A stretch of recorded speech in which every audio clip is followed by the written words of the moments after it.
पधारिए। इंसान की सफलता की पहली सीढ़ी शिक्षा है।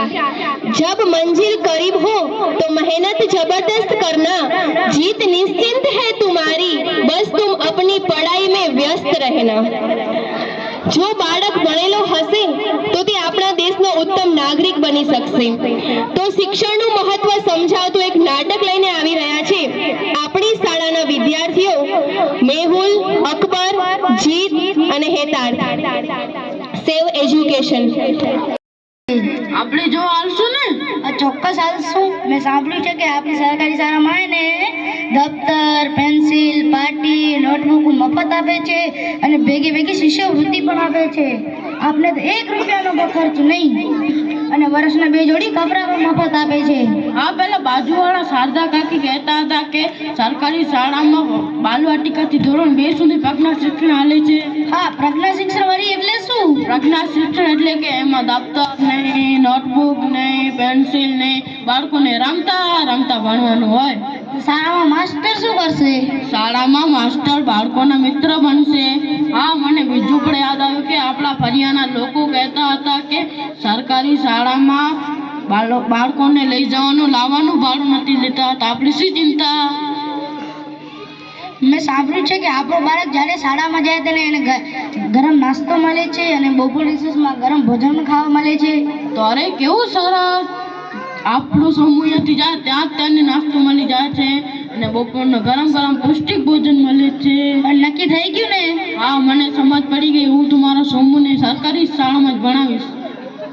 જો તને ખબર છે નરેન્દ્રભાઈ મોદી, અબ્દુલ કલામ, લાલ બહાદુર શાસ્ત્રી પણ સરકારી શાળામાં જ ભણ્યા હતા અને મોટા માણસ થયા હતા। એ તો મને ખબર છે।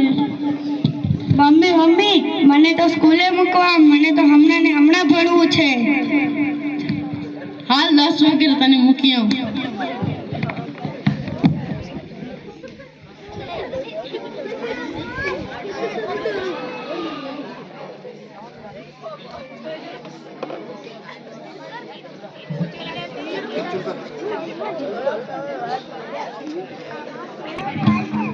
આવો સાહેબ, આ તરફ કેમ આવવાનું થયું?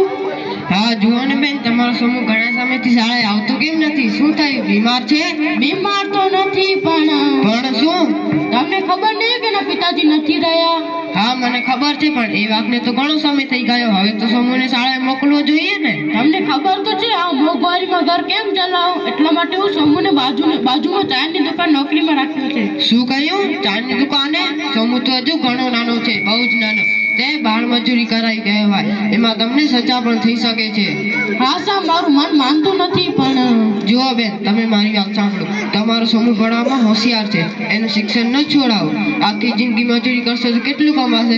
એના કરતાં ભણી ગણીને મોટો સાહેબ થશે અને પૈસા કમાશે અને તમારી ગરીબી દૂર થશે। હા સાહેબ, તમારી વાત સાચી છે। હવે તો સરકારશ્રી તરફથી વિધવા સહાય પણ મળે છે। તમે સમૂહના પપ્પાનો મારનો દાખલો આપજો, હું તમને મદદરૂપ બનીશ। એમ તો તું મારા સમૂહને ચોક્કસ ભણાવીશ।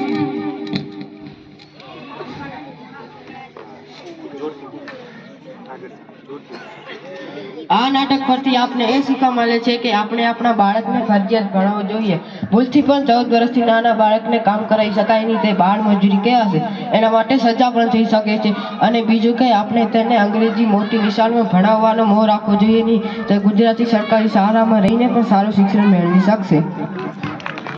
શાળામાં જે શિક્ષણ નથી તે અંગ્રેજી માધ્યમમાં નથી, બરાબર? એટલે આપણે બધા બાળકોને સરકારી શાળામાં જ ભણાવીએ અને ઝિંઝાઈ ગાવ